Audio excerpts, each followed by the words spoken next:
Hello everyone, Hawky here, back with another sort of Convallaria video. So in today's video, let's talk about LAYLA and how to build her. So we have this nice infographic from Squeak King, but before we go into more detail on this, let's go through a bit of an introduction from Pan Duck with Onions. So his personal favorite AFK lineup is with Agatha, Momo, Pamina, and LAYLA, and Simona as well. And just because she just does really well with her alert and counterattack, does so many counterattack hits. She also brings the Crimson Knight leader aura to the table.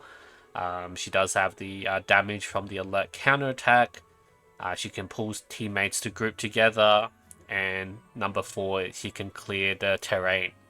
So let's jump into a few of her skills. So everyone does recommend 4 stars here. Like, she does get a little bit better here at 2 stars. The alert, the preemptive strike hits up to 4 times per round, so 4 times per turn.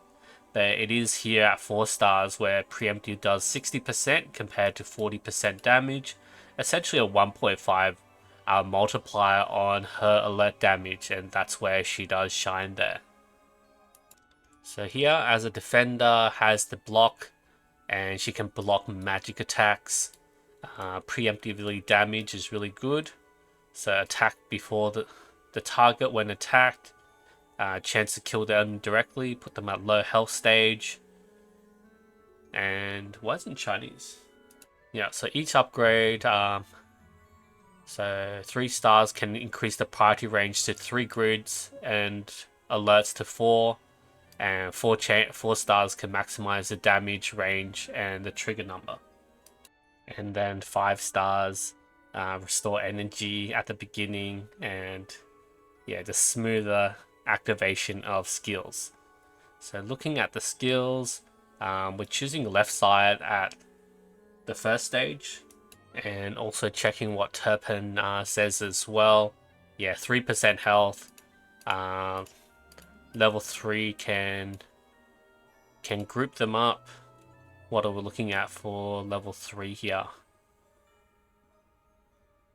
So the level 1 is for every friendly unit within 2 range, defense increases by 10% to maximum 40%.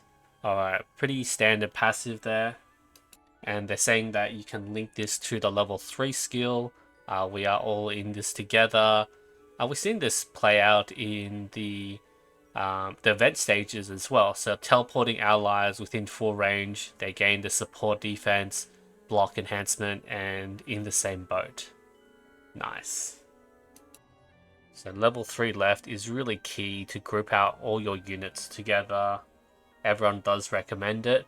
And also we're choosing the level 3 right side as well.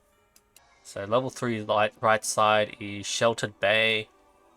Ooh, okay, damage reduction 4. All allies within 3 squares gain physical defense 2, magic defense 2, and piercing immunity 3 for 2 turns. So it is a group buff adding the defense and damage reduction. And yeah, I think it's the only unit who does give us damage 4. And that reducing penetrating damage would be really awesome to have, especially against Agatha. Remember, Agatha was like, does so much damage in Voyage of Discovery and sometimes like Tower and everything. So yeah, definitely really key there. So on level 5, we're choosing the left side, reaction. If attacker speed is lower than yours, dodge all attacks once per round. When dodging, can cause 60% physical damage to a random target in the direction of the attacker. And being a defender, speed is relatively high as well. Let's see where she's at. So 233 speed, only outbeaten by like what? Tiden, Mytha, the Papal Guard, Papal, Abyss, Simona, Kavare, Afra, Te. Yeah, so like in that top like what 5% category. And level 7, most are recommending both if you can get it. Otherwise, left side is the priority. So they gain The ones with Crimson Knight, basic attack 10%, 20% defense, the damage increased by 12%. That's the extra that we get on top of the basic leader aura. And I feel like the right side is pretty much key to her kit. Cut off all clouds, 25% physical damage 3 times to all enemies within 2 tiles. And after damage is dealt, apply vulnerable 2. And after attacking, she gains Iris, which is buffing her damage by 40%, ignoring 20% defense, and cut off. So, or kill all. Changes to force, alert trigger, alert range increases by 1, trigger increases by 1, cannot be interrupted. If the trigger count is used up, changes to original trait and continues to trigger, which cannot be dispelled or immune. So I think this is just really amazing for her counterattacking. But it is 3 costs though. And here Squeaking does go into more detail. So own feature, core skill linked to trait, 75% vulnerable 2. Yeah, just good. This is a bit like Momo's alert, but this is like what, like a square sort of thing. Wait, it's not a square. So her trait at 3-star gives her 3 range, and then getting the extra range from the cut off clouds will increase the alert by another 1, so 4 range. Oh, pity she can't use focus 1, right? Mandatory alert can target hyperactive characters. If SP Rawia rushes into the alert range, suffers 4 times. Okay. General attack, right side, 3 or more debuffs cause 145% single target damage. Ooh. Yeah, we get the buffed up skill in the event, so 75% if 3 or more debuffs, pursuit, and deals another, well, 35% twice. So what's that total? 150? That's really good. I mean, if you can pull it off, right? Negative skills using wind and waves plus cutting the clouds. Oh, and then get the 3 debuffs.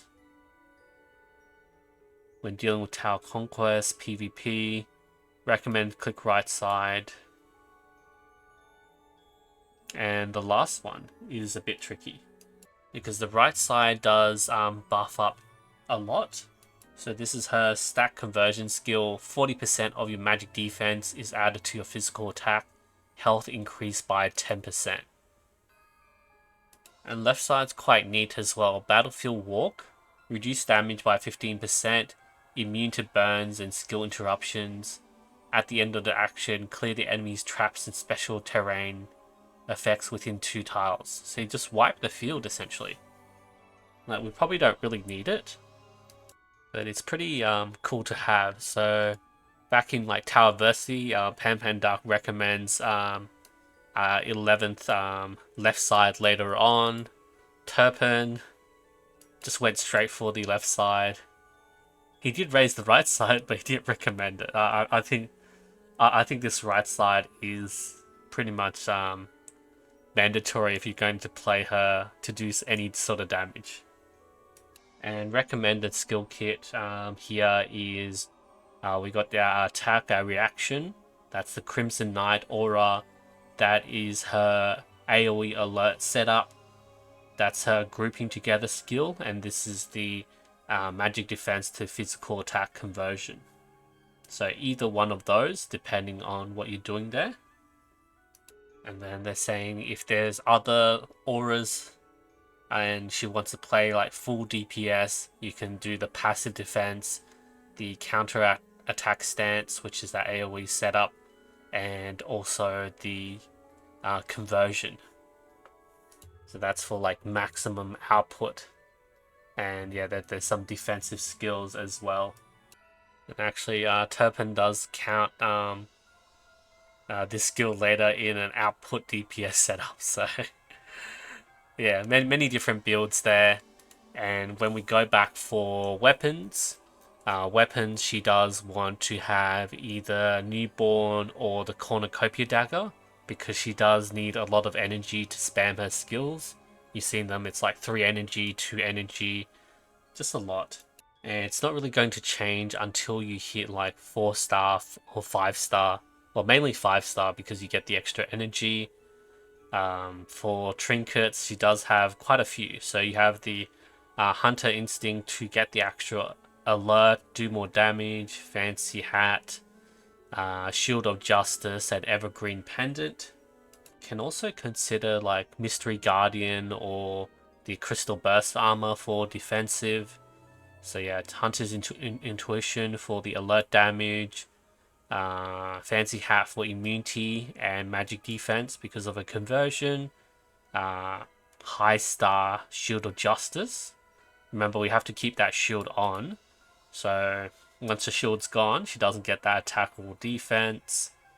And Evergreen Pendant does get the extra buffs when you healed. They say in combination with the Tower Tarot. So Tower, Magician, Devil there. And can also consider like Hermit for some defensive as well. So what we're looking at, Sword and Wand recommended. You could potentially look at Sword and Cup as well.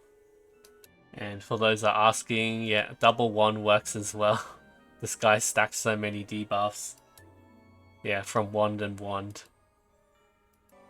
But yeah, just not really recommended pulling for her. Like, you do need high stars, like 4 stars, to really play her fully. She does have lots of nice skills. Hard to balance DPS and tankiness, but it doesn't really shine in either of them. It's a bit like bringing MOMO. Like, she does some damage, does some tanking, can do her counterattacks and everything, but it's not the best. It's just fun. Fun on auto, right?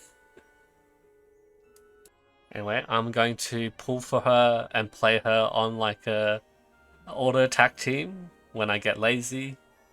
But I don't think she does bring much to the table here. This is the best time to save and skip and wait for SP, Sophia, and Convallaria. Alright, thank you everyone so much for watching, and I'll see you guys next time.